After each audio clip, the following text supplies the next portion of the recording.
visitors here. Got Colin back here. The Neiman boys all back together again. That's good.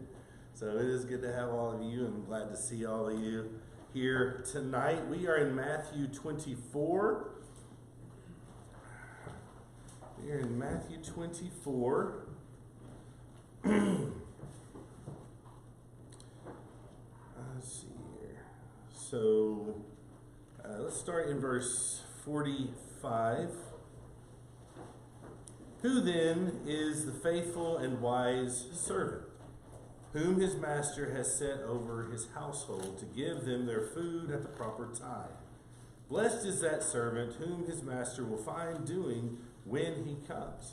Truly I say to you, he will set him over all his possessions.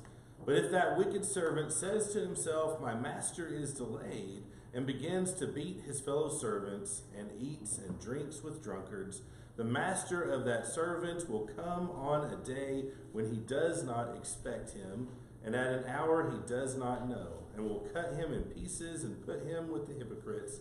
In that place there will be weeping and gnashing of teeth. Wow, I mean, these last couple of sermons here in Matthew have been pretty fiery. So you got the woes and the prophecy about destruction and judgment, and now we've got this story here. And as you go through the Gospels, one thing that we keep picking up on is Jesus is going to win. Jesus is going to win. I mean, he's saying, look, you guys are about to kill me. I get it, but I'm going to win because I will return. And because this is going to happen, there will be judgment. So, he's also telling them, though, but look, if you'll listen, I am warning you, and if you'll listen to me, let me be your king, let me be your Christ, then you'll escape this, and you'll have life. You'll have life because life is for those who endure till the end. Those who endure to the end will be saved. But for those who are killing the prophets and those who are killing the servants of the vineyard, the owner sent the servants out or whatever, they're killing them, killing his son. Look, judgment is coming. The city will be destroyed, and all those who have walked in the way of that city are going to be destroyed. Those who follow the lead of that city, judgment is coming. So it's going to happen. Again, I see the contradiction here, or not contradiction, the connection here to the Sermon on the Mount, where Jesus in Matthew chapter 7 is talking about a wise builder and a foolish builder. And the wisdom there is hearing his words and then actually doing them. Not just hearing them, but actually doing it. And now we've got this echo of a wise and faithful servant. And again, the mark of wisdom is that when the master comes, even unexpectedly, he's actually doing the will of the master. And his master is pleased with him. At the end of the Sermon on the Mount, there's going to be this storm. And the foundation is going to be tested. The wind's going to blow. The waves are going to crash down. And of course, the wise man is the one who's standing on the rock, right? He's built his foundation on the rock. And now here, the master has come, and this is the judgment. And so this is the storm. This is the storm here, and it all comes down to what foundation you've built on. Are you foolish or are you wise? What foundation have you built on? And if you remember a few weeks ago, that, because lawlessness increases, love grows cold, right? That's one of the things we learned, and we've been kind of learning over the last little bit, is that as lawlessness increases, the love of many grow cold. And I'm wondering if maybe we see a picture here of in this potential foolish servant, if maybe that's kind of what we see here. The master is delayed, and so his love for the master has grown cold. And now he's just thinking about his own pleasure and his own competition with the other servants. I mean, isn't that what love grown cold would look like? That's what love grown cold would look like. It looked like selfishness, like taking power for yourself and abusing people, and maybe, at least operating at their expense, right? And so he says, look, the master is coming at a time you don't expect. And here's the way that so many servants work. A lot of the servants will look and realize that the master has gone on a trip. Right? The master's gone on a trip. I know when he's going to be back. I know when he's going to return. So I've got plenty of time to get this stuff done. I'll make sure the furniture is dusted. I'll make sure everybody's taken care of. Whatever it is that he's supposed to be doing, he's going to make sure he's got all this done. But he knows when the master's coming back. So before he gets there, he'll make it look like maybe he's been doing that all along. But right now, I mean, it's kind of like party time, right? He can go, and it's kind of like we would handle a lot of our projects, our science projects, or our midterms in school. Sometimes we kind of wait until the last minute, and then we get all those done up there at the last second, right? Or when you're a kid and your parents leave on a trip, and you've got chores and things that you're supposed to be getting done while they're away, but they're not going to come back until Monday, and so until then you kind of put all that off. But then they come back a day early, and you're in trouble, right? So it's kind of that same idea. But of course, with this master, it's much more serious, because he's not really just talking about taking care of the house, is he? I mean, he's talking about being a faithful or a wise servant. And I like the connection with the parable in the Sermon on the Mount, because that points out that it's really, like we said, it's not just hearing, but it's about doing. We're not just supposed to hear it, we're supposed to do it. Which also ties us back to the parable of the two sons, and the one that says, yes, I'll do that, but then he doesn't, right? He doesn't go out and do it. But then you got the one who says, no, I'm not going to do that, but then he does. He goes out and actually does it. And so it's not just about hearing. It's not just about agreeing. It's not just, hey, I hear you, you're the master, or hey, I agree that you're the master. It's, I love the master.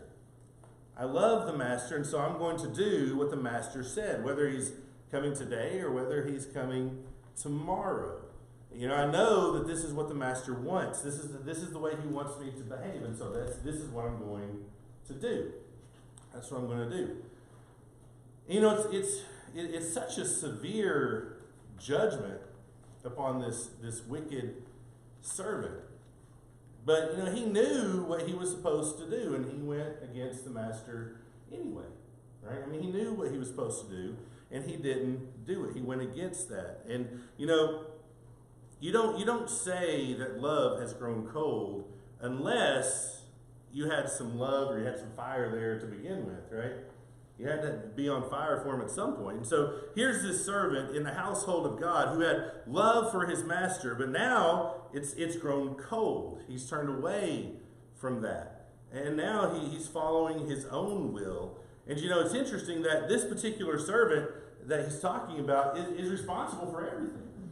This servant is responsible for everything. I mean, this isn't just a pawn. I mean, this is a trusted servant. Right? This is the one who's been given a lot of responsibility. This is like your 2 and 5 talent guys right here who's supposed to be doing more. And he says the faithful and wise servant is the one who is going to be doing what he's supposed to be doing when the master comes. But interestingly, when I recognize this as a parable and I'm trying to figure out the meaning, here's what I know about my master. You see, my master sees what I'm doing even when he's way off in the far country. Even when he's not right there. My master sees what's going on. I mean, it's not like my master is just oblivious to how I'm living, and then one day he's going to come and in judgment, and that judgment is going to be based on whatever I'm doing in that moment. I mean, he's known all along. He's seen all along. And so it's the recognition that the reason he comes unexpectedly is because he knows what's happening. He knows what's happening. It's not like, oh, I wonder what's going on there. It's, I know what's going on there, and so I'm going to go and deal with it. And I mean, we're not pulling the wool over our master's eyes. We're not going to be able to fool him. He knows. And it's either bringing judgment or he's bringing deliverance and salvation because we've been faithful and we've given our allegiance to him. You know, when I think about this idea of our love growing cold, I think about Luke 18. In Luke 18, there the Lord is teaching about prayer, and he gives a parable about a lady who keeps entreating a judge, and finally, because of her persistence, he grants her request. And we're told in Luke 18:1 that he told them a parable to the effect that they ought always to pray and not lose heart. And then he asks the question at the end of that teaching, when the Son of Man comes, will he find faith on earth? And I guess it makes me think that if there's a danger that our love might grow cold, maybe because of persecution, or maybe because the Lord is delayed, maybe there's also a warning that faith could grow weak. I mean, perhaps we're not seeing our petitions granted in prayer and we fear that we're not being heard. You know, there are challenges to being a loving, faithful servant to the end, like Dan was mentioning to the kids just a little while ago. He said that's the toughest thing, right, is being faithful till the end. And that's true. There's a lot of challenges that come with that. It's tough. But we're certainly taught here in Matthew 24 to walk with the Lord till the end, in order to know his reward and his joy, and to have a healthy fear of judgment. And you know, going back to Luke 18, I'm not sure that he's asking when the Lord comes, will he find anybody who believes him or believes in him? I wonder if it's, will he find anyone who is loyal to him? Will he find anyone who's, you know, always praying and not losing heart? Or will he find people who have lost heart? People whose love has grown cold. People whose loyalty and allegiance and fidelity has slipped away. And so he's not just looking for a mental assent, a mental agreement. Oh yes, I believe Jesus is Lord. No, you have to look at the actions of your life. What does your life look like? What actions are you taking? How are you treating your neighbors? How are you treating your family? What is your attitude when it comes to devotion to the Lord or service to your brothers and sisters? These are things. These are tells. These are clues, right? So, you know, in verse 49. In verse 49, he says that he begins to beat his fellow servants, and he eats and drinks with drunkards. So I guess one of the questions I want to ask is, who are you hanging out with? You know, who are you spending your time with? Who are you hanging out with? Are you hanging out with the Lord's people, or are you hanging out with drunkards and partiers and folks who aren't walking in the faith? Who are you spending your time with? Because, you know, when judgment comes, there will be people who are partying. There will be people who are eating and drinking and being married. People who are married and given in marriage. So who are you hanging out with? You know, I just think there's a lot of food for thought here. But we need to make sure that we're walking with the Lord, and we need to hang on to him till the end, which, like we said, is a tough thing to do. But we need to make sure that that's what we're striving to do. So that's kind of my thoughts on the end of 24 there. Do y'all have any thoughts on that before we move into Matthew 25?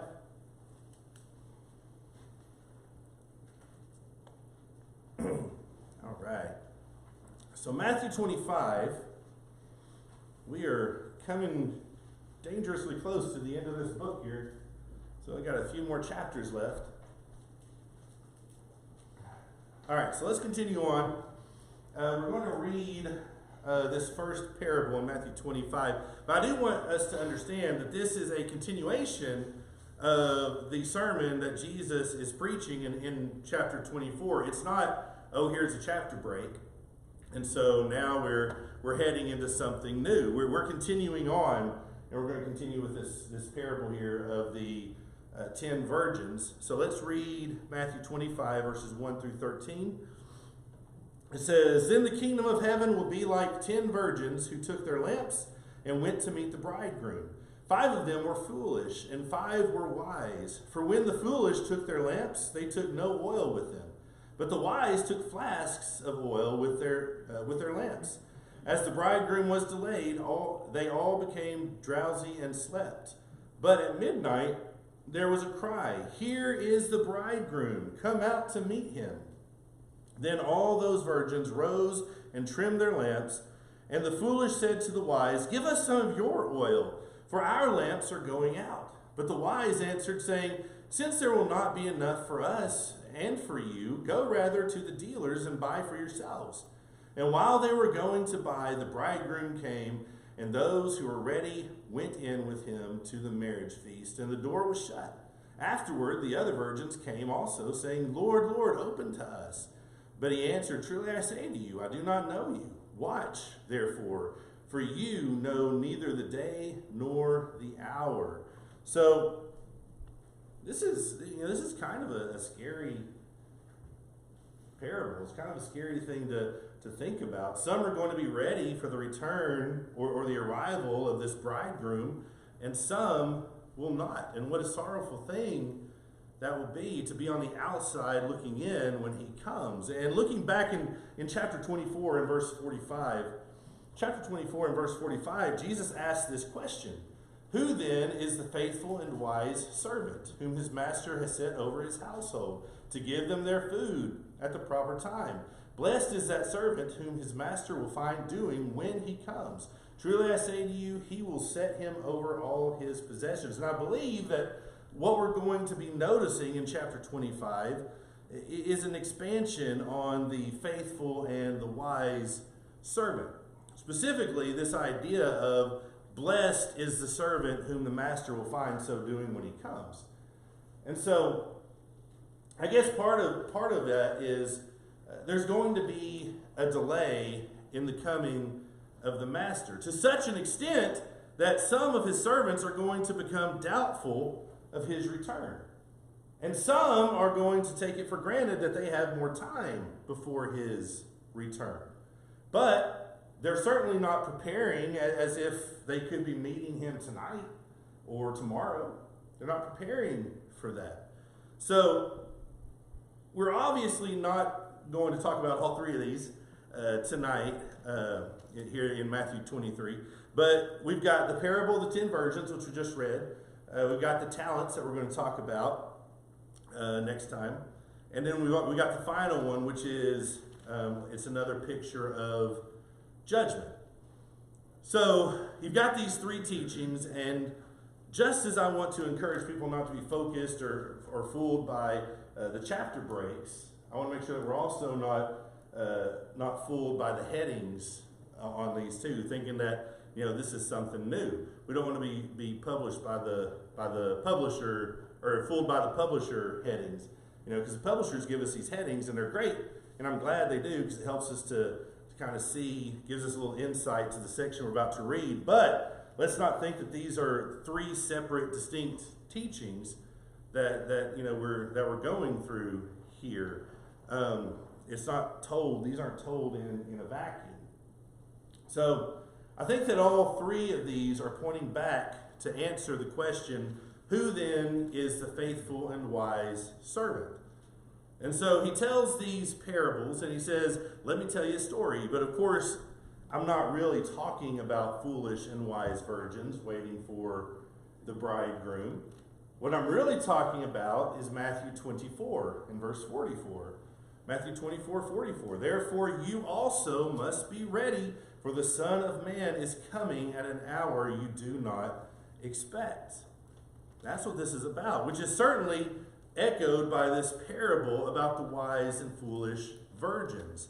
And as we walk through these 3 different vignettes, notice how they connect back to that parable at the end of chapter 24. For instance, here, talking about the 10 virgins, it says that 5 of them were foolish and 5 of them were wise. And what was the original question? Matthew 24 and verse 45. It was, who then is the faithful and wise servant? So he's getting back to that idea of, are you going to be the faithful and wise servant, or are you not? So looking at this parable of the 10 virgins, I'm wondering, is this showing us what faithfulness is? I mean, in the parable, we have 5 who are foolish, and we have 5 who are wise. And what differentiates the two? What differentiates the two? One is prepared, or 5 are prepared, the others aren't. Yeah. But yeah, the wise have plenty of oil for their lamps, right? They have plenty of oil, and I mean, they were well prepared for the coming of the bridegroom, no matter when he might show up, no matter when he might appear, versus those who are foolish, who are not prepared. So is that faithfulness then? To be prepared, to be preparing for his coming, no matter when he comes? Is that what that is? I think it is. I think so. And I think what we have in these 3 pictures, starting with this one, is I think we're going to see 3 facets of faithfulness. And the word I'm wanting to use right now to describe this is loyalty. Being loyal to the master. Being loyal to the bridegroom. Being loyal to the king. And of course, ultimately for us, being loyal to Jesus. Right?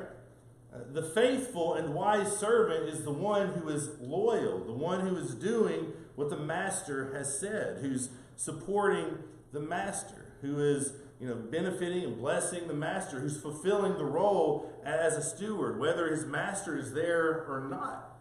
He's doing what he's supposed to be doing. So he's serving him. He's being faithful to him. It's kind of that idea of, who are you when no one's looking? What are you doing when nobody else is looking, when no one else is around? And of course we know that the Lord is always looking, right? But we all know that feeling of, hey, nobody's watching right now. Who's really going to know, right? We all know that feeling. And so I think that the first facet in this first parable, as he's answering the question, who is the faithful and wise servant? I think the first facet is one who's faithful and wise in preparation for the master. One who's preparing for the master's return, whenever that might be. So we have this picture of a bridegroom, and I don't know what all the marriage traditions were. I know I've read several things that have all kinds, enough marriage traditions to kind of make your head spin. So there's all kinds of ideas about what the traditions were. But I do know that what's happening here with this bridegroom is there was an expected time for him to arrive, but he was delayed. And they all had enough oil in their lamps for the expected time, but they didn't have enough for if he was delayed. And those who were wise, they were prepared for the delay. They had prepared just in case the master or the bridegroom didn't arrive when expected. So there's a couple of things I think we can learn from this, and it can either be frightening or it can be comforting depending on which side that you're on, whether you're prepared or whether you're unprepared. So one of the principles that I think we need to recognize is that past preparation doesn't pave the way into the marriage feast. That's not what paves the way into the marriage feast. And all 10 of these virgins were prepared for what they expected. They were all prepared for what they expected. But you have the foolish virgins who don't seem to be as wicked as this wicked servant that we read about in Matthew 24. I mean, he was demonstrating outright wickedness. He was beating people and it wasn't very good. But the picture of these virgins, I mean, they're not stealing the oil from these ladies. They're not beating these ladies up or anything like that. They haven't gone off to some drunken party while they're waiting on the bridegroom to arrive. So there's not this overt immorality or violence, but they won't be inconvenienced. They won't be inconvenienced by, I don't know, extra preparation or further preparation. I have an expectation in my mind, and I'm willing to pay that, but I'm not willing to go beyond that. So, he's supposed to arrive when I expect him to arrive, and if he doesn't, then, of course I'm not going to be ready for that. So it seems to be a matter of inconvenience. Lord, don't ask me to go any further than I want to go. It makes me think of the rich young ruler. When Jesus is talking to the rich young ruler, he thinks he's prepared, right? But Jesus tells him about the one thing that he still lacks. And he says, sell everything, give it to the poor, and come follow me. Well, now you're asking me to go further than I want to go. You're asking me to go much further than I want to go. And he wouldn't do that.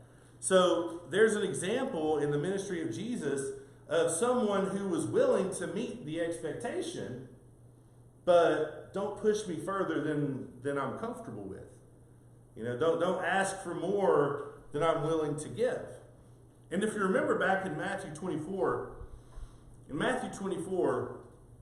one of the warnings that we've been talking about is, again, don't let your love grow cold, right? Don't let your love grow cold. And as I read this parable, I see a story of love and loyalty that has grown cold. And maybe it's because it's kind of thinking about the lamp and the fire and the light and the flame and all that. But it seems like their love and their loyalty and their preparation has diminished. It's waned. It's grown cold because the judgment has lingered, because the master has been delayed. And in the end, their outcome is the same as the really, really wicked, evil servant, right? The outcome is the same of that wicked servant that we read about in Matthew 24. In fact, let's just point out how important this is, because they came and knocked on the door. They came and knocked on the door, and what did they say? What did they say when they came and knocked on the door?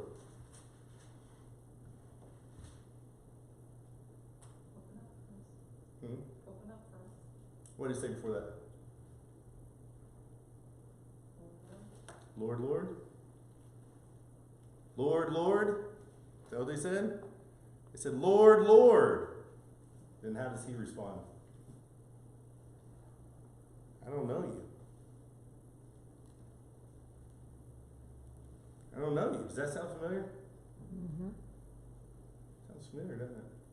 Sounds like Matthew 7, verse 21, 23.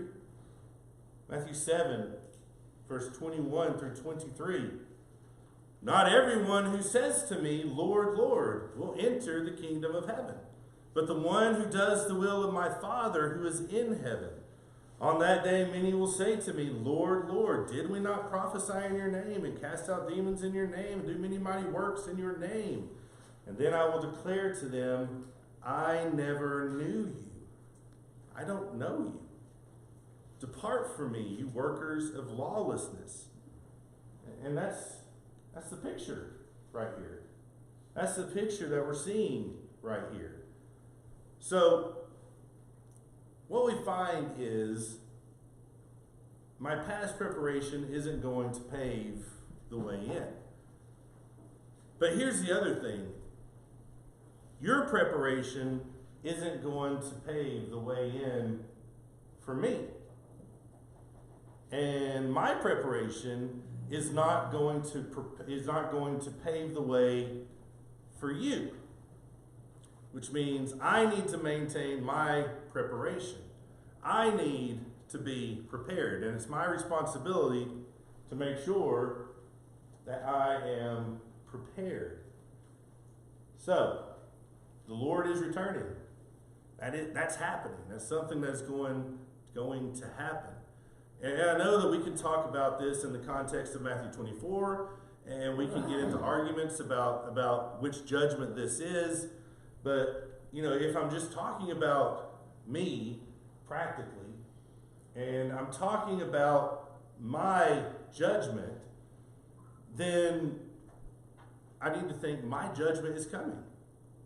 My judgment is coming, and I need to be prepared at all times. Whenever he comes, I need to be prepared, and it's my responsibility to make sure that I am prepared. I can't depend on anyone else for that.